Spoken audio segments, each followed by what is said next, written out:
Quand la préfète de la Creuse mène la charge contre certains élus locaux, c'était ce matin au micro de nos confrères de France Bleu Creuse.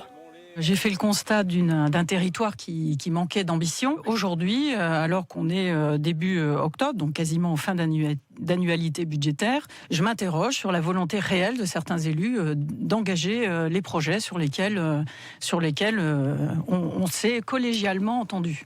Entendu, pas sûr. Ce fameux plan particulier pour la Creuse, signé le 5 avril dernier, ne fait pas l'unanimité parmi les élus, notamment à la souterraine. Après l'émotion provoquée par l'affaire GMS et ses dizaines d'emplois supprimés, le maire estime que le compte n'y est pas.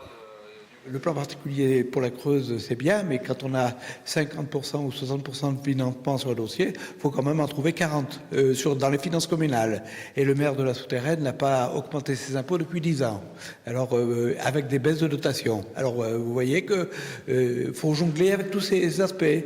Alors qu'on nous aide. Moi je veux pas me mettre en guerre avec la préfète de la Creuse, mais je dis que je suis insatisfait pour ce plan particulier.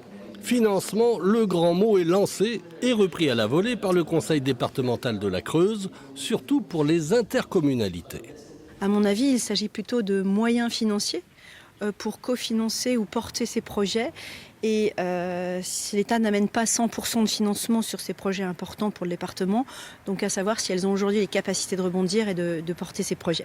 Parmi les projets visés par les propos de la préfète, celui de Vassivière qui n'avancerait pas malgré les moyens mis en œuvre, un vieux serpent de mer où gouvernance et financement ne font pas toujours bon ménage.